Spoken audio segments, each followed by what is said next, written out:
All right, holding down the number 3 spot, none other than the LSU Tigers, baby. 1-0. Destroyed North Texas 41-14. And I still believe that the Tigers are better than Alabama, even after losing all OG cornerback Tyrann Mathieu. You know, they face the University of Washington this week, and it's not going to be a pushover for LSU. They're going to have their hands full for numerous reasons. The University of Washington, the UW coach, Steve Sarkisian, will have his hands full against LSU. But let me tell you a little bit about Steve Sarkisian. He's one of those local boys. Played college where I played college, over there at El Camino College, under the great John Featherstone, one of the best offensive minds in all of football. Here's a guy that could have went anywhere and been an offensive coordinator, but never left El Camino College in Torrance because he just loves being the head man over there, loves putting players out, and he's put out thousands and thousands of kids, man. I'll tell you what, he's coaching players' sons now. Living legend, John Featherstone. Don't sleep on him. One of the greatest coaches ever. Taught Steve Sarkisian everything he needed to know about playing QB and running an efficient offense. And as you can see, he's changed the whole program up there at University of Washington, making them a contender. The Washington Huskies are no longer a pushover, in case you guys are wondering. You're not just going to go up there and roll over on them.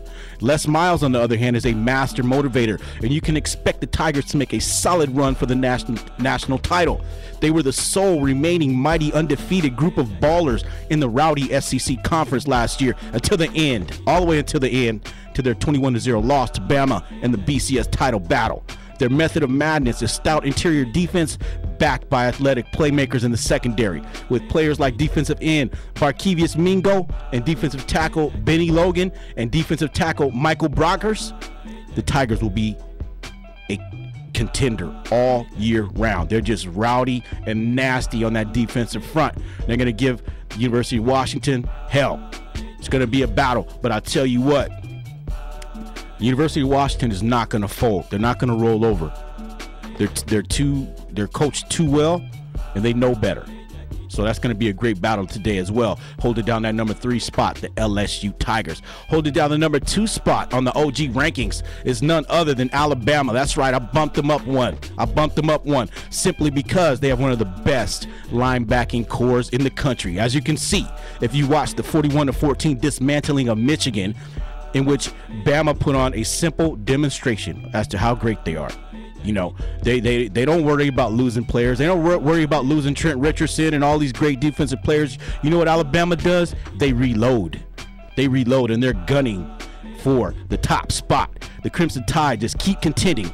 And running back TJ Yeldon has filled some big shoes with Trent Richardson. I'll tell you that much. TJ Yeldon, this guy reminds me of kind of Stephon Johnson. You know, remember how Stephon Johnson out of USC looked like he wasn't moving that fast, but he was moving fast, and he's breaking all these tackles, and he's finding open field, and he moves north. He runs north and does not run south. That's the type of running back he is. Now, this guy is a baller. And when we come back after this break, we're going to go ahead and finish talking about Alabama and running back TJ Yeldon and the potential that this Alabama Crimson Tide football team has going on. Give us a call. The number is 1-800-336-2225. Once again, that's 1-800-336-2225. And we will be back, baby. Yeah. Maryland license number